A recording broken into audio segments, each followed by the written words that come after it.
Hi everybody, Buzzsaw Gaming here, hanging out yet again with my retro gaming buddy and third generation gaming enthusiast, Mr. Buzzsaw. In the background, Zelda 2, The Adventures of Link, playing on the original Nintendo and the Sony Trinitron CRT. Anyways, here to wrap up our little mini-series on generations. Started out first with my favorite generation, the fourth, and then continued on to sixth generation, and then fifth generation, and gonna wrap it up here with the third generation of gaming. Anyways, it was an absolutely wonderful time. You know, the third generation, I mean, it's pivotal. I think it's really the start of the, golden age of gaming, as I call it at least. I mean, third generation through six, I think is the golden age of gaming. I mean, games became really high quality. I mean, not that they were before, but before they were more arcadey and quite simplistic. Until the third generation, it became, a lot more high quality. And also more complex.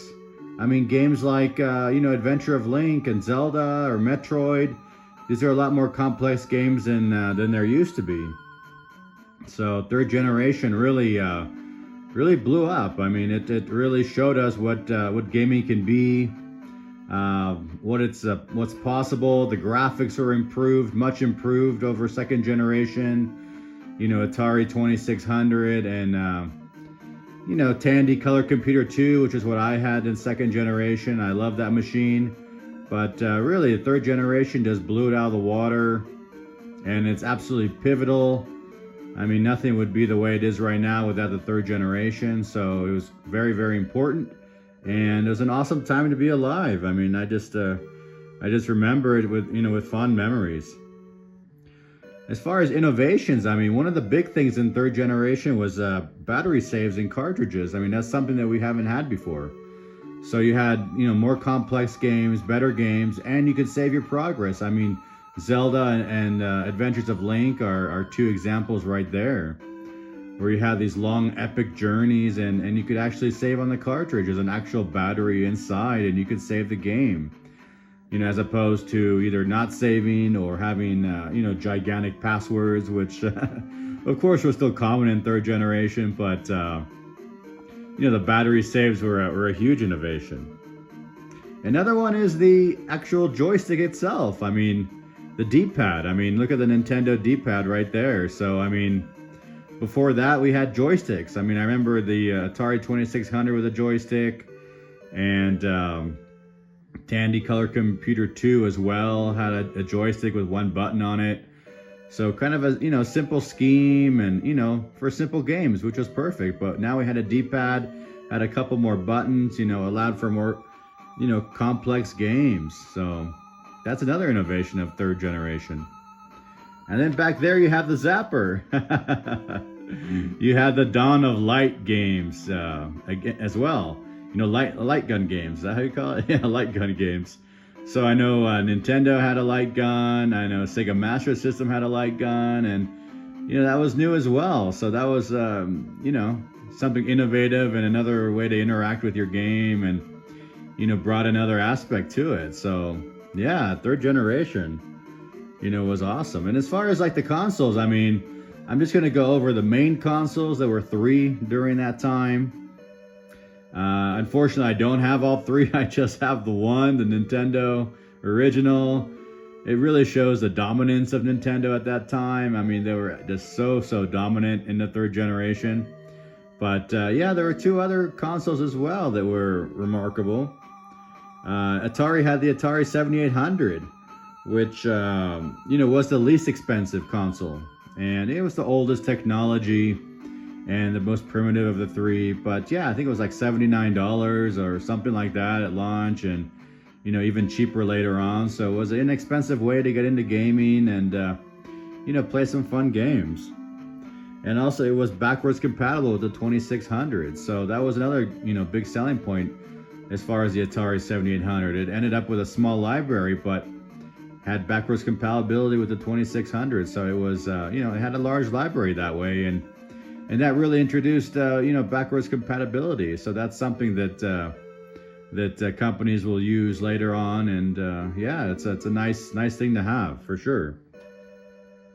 As far as like notable games on the Atari 7800, well, you know, I didn't play too much 7800. I mean, I did know some people that had it, and it was a lot of fun. It's just Nintendo just, you know, blew everyone out of the water. But yeah, Miss Pac-Man was fun. Choplifter, I remember, was a lot of fun. You know, Commando. So yeah, Atari 7800 had some cool stuff too. And yeah, it was, you know, a good part of the third generation. And now third generation, besides Nintendo, what do you think of? You think of Sega. So Sega Master System, that was the other big one that competed with Nintendo. And although, you know, Nintendo overshadowed, you know, Master System was really second place as far as popularity and sales and things like that. Well, except if you lived in South America. So it was extremely successful in South America. I mean, the Master System, they even had a port of Street Fighter 2 on the Sega Master System, if you can imagine that. That's how popular it was. It was just phenomenal down there. And as far as my experience with Sega Master System, I mean, I knew some kids that had it, and I played some games, and yeah, it was fun. It was a lot of fun. But, you know, I just never really got into it. You know, so Sega Master System. And also, I remember also when I was young, you know, looking at systems in stores, and the Sega Master System just had this really plain box art, this kind of like white with some lines on it, some kind of grid, like grid paper, something like that, and reminded me of school. So I think that was a, you know, kind of a negative on their part, that they didn't have the greatest box art. And back then, box art was everything. I mean, that's how you picked the game, was the box art and word of mouth. I mean, that was pretty much it, or unless you saw something in a magazine. So that was pretty much the only way you knew about games. And they kind of shot themselves in the foot with the box art. But they definitely changed it around, because once the Sega Genesis came out, I mean, box art became amazing. Oh my gosh, Sega Genesis box art is one of my favorite. It's absolutely iconic. I mean, it's just beautiful box art that they have in Genesis. So they really learned their lesson on that one. So yeah. And as far as notable games, I mean, Phantasy Star, I think, has to be at the top of the list. I mean, that started an epic franchise for Sega, you know, role-playing games, you know, more complex, you know, more interesting. So yeah, Phantasy Star for sure. You know, other franchises came out, you know, like Alex Kidd as well, which became more popular in the Genesis. And of course, Hang On. You had these fun, you know, arcade racers. So yeah, that's, you know, that's kind of the heritage of Sega. So anyways, that was the Master System. And yeah, it was a lot of fun. It was great, but, you know, it just got overshadowed again by this behemoth right here. I mean, the original Nintendo. I mean, at some years, they had 90+% market share in the US. So you can imagine, I mean, that's just complete dominance for the most part. So they by far sold the most units in the third generation. It was the most popular. I mean, yeah, I would believe it. 8 out of 10, 9 out of 10 people had a Nintendo in that generation, as opposed to everything else. I mean, that's also part of their, I guess, the way they did business, you know, with software developers and things like that. But yeah, the Nintendo just dominated, absolutely dominated. And also it was the start of some amazing franchises. I mean, so many great franchises. I mean, that still go on today. I mean, obviously Mario. I mean, Super Mario. I mean, that's had 3 of them on the original Nintendo. Then they came out on, you know, Super Nintendo, N64, GameCube, etc., etc. So that was their main franchise. And then, you know, Zelda goes to this day as well. I mean, they had 2 great Zelda games on the NES. So that's another great franchise that started back then. And Metroid. I mean, Metroid's another one, kind of a little bit more of an underground one, I guess, compared, not as mainstream as Super Mario, and even less so than Zelda. But Metroid as well started in the NES. And I remember playing that game just over and over and over and over and over and over. Oh, as Mr. Buzzsaw shies away. He's quite sleepy still. I mean, other ones, Final Fantasy, Metal Gear. I mean, just awesome franchises as well. And really super cool games like Punch-Out! I mean, Punch-Out! Was awesome as well. And Castlevania. I mean, the original Castlevania. There's 3 Castlevanias on the original Nintendo. So, just so much. And, you know, it was just a great time. So anyways, just wanted to recap the 3rd generation. You know, hope you enjoyed it. You know, there's Zelda 2 again in the background.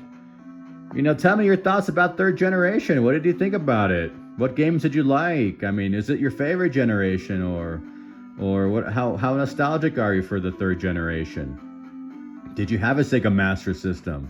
Did you have the original Nintendo, or did you have an Atari, 7800? What were you rocking back then? I'd be curious to know. Anyways, I always respond to all comments. I really appreciate talking to you guys, and it's really the best part of this channel is all the positive feedback, and it's really fun. And yeah, Mr. Buzzsaw enjoys this as well. So if you made this far, put a lizard emoji down below. Thank you so much. Have a wonderful day.